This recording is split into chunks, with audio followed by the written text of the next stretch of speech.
উনি প্রথম 5টা কাঠ নিয়ে আইছে। কাঠ নেওয়ার পরে বলতে আছে আমরা চাল ওনারে 10 কাঠের চাল দিতাম। আমি বলছি না, 10 কাঠের চাল কেমনে দেবো আপনারে? আপনি কাঠ নিয়েছেন 5টা, চালছেন 10টা, এটা তো দেওয়া যায় না। দেনে দেখিয়া ওনায় গিয়া স্যাঙ্গাসা থানায় আমার নামে অভিযোগ করছে আমরা চাল বিক্রি করছি। এন মানুষ আসলে শয়ে শয়ে মানুষ ছিল দুপুরবেলায়। ওনায় যে অভিযোগটা দিচ্ছে একদম মিথ্যা মিথ্যা মিথ্যা। ওনার মতন খারাপ লোক এই ইউনিয়নও নাই। কি চান এখন? আমরা এখন সুষ্ঠু তদন্ত কইরা আমরা মানহানির মামলা করবো, এটার বিচারটা চাই। আমি একবার জালিয়া চাল আনছিলাম 15 দিন আগে। ওনায় আমার থেকে জালিয়া চাল চাইছে, ওনারা চাল দেনে দেখে ওনায় গোডাউনে তলা দিছে। চৌকিদারেরা সাক্ষী আছে, মেম্বাররা সাক্ষী আছে। তারপরে ওনায় কয় বিএনপির বলে বড় নেতা, তো তারা গিয়ে বলতে আছে কি এই নেতা নেতারা কি এই সমস্ত কাজের ভিতরে যদি যায় আপনারা উপযুক্ত প্রমাণ দিয়ে বিচার করবেন। তো আমি সুষ্ঠু বিচারটা চাই। এই গোডাউনের তালাটা দিল কি লিগা? আসলে কি বিএনপি করে? অনেক হ্যাঁ কয় বিএনপি করে, সবাই কয় তো হ্যাঁ বলে বিএনপির কি পথে আসলে আগে অনেক তো নাই, অনেক আছে নাকি এটাও আমি জানি না। কিন্তু আমি বিএনপির কর্মী, বিএনপির নাম বাঙ্গাইয়া হ্যাঁ অনেক কিছু করতে আছে। অনেক সামনে লাগাকে আমরা সম্মান করতাম। হ্যাঁ প্রতিদিনই পরিষদে আসে, ওই সময় আমরা হ্যাঁ সম্মান করি।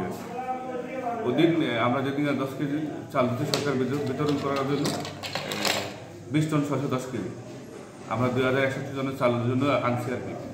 আনার পরে সানুল্লাহ কাকা আসছিল, আসা 3টা কাঠ দিয়ে 5টা চাল নিয়েছে। তারপরে আবারও আসছে, আবারও একই অবস্থা।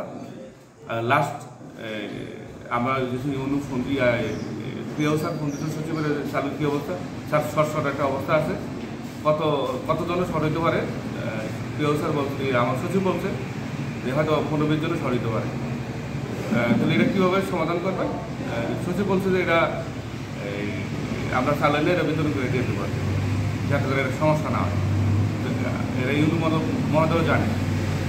পরের দিন আমরা শুনতে পারলাম এই মাঝখান আর একটা ইয়েছে যে হ্যাঁ আমার কাছ থেকে 1 বছর চাল চেয়েছিল, বাকি 1 বছর চাল দিয়ে আমি কাকা এটা তো একটু শর্ট লাগতেছে, আপনি চাল আমরা তো চাল আনবো যেহেতু, তাহলে আমরা চাল দিয়ে দেবো, সমস্যা নেই। যদি আপনি 5টা কাঠ দিচ্ছেন আমরা চাল দেবো, 5টা আগে তো চাল দিচ্ছি আপনারে। পরে বলতেছে আচ্ছা ঠিক আছে, তাহলে হ্যাঁ চলে গেল। কিন্তু পরের দিন হ্যাঁ আমার নামে নাদিব ভাইয়ের নামে একটা অভিযোগ করছে যে আমরা নাকি 4 টন চাল বিক্রি ফেলে আসছি। কিন্তু আমরা 4 টন চাল কার কাছে বিক্রি করছি এটা তো আমরা জানি না।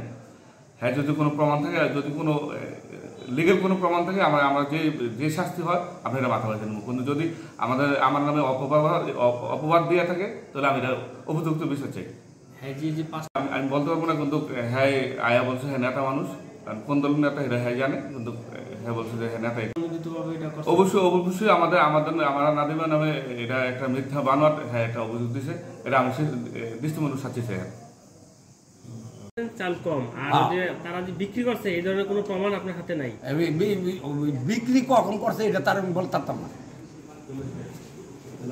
যেই মেম্বারদের নামে অভিযোগ হয়েছে, আসলে যখন যে 4 টন চালের কথা বলা হয়েছে, আমার যখন চাল ঢুকছে উনি তো আর বস্তা বই না গোডাউনে ঢুকায় নেই, উনি কীভাবে 4 টনের কথা বলতে পারে? সো আমার মনে হয় এটা একটা উদ্দেশ্য প্রণোদিত কাজ।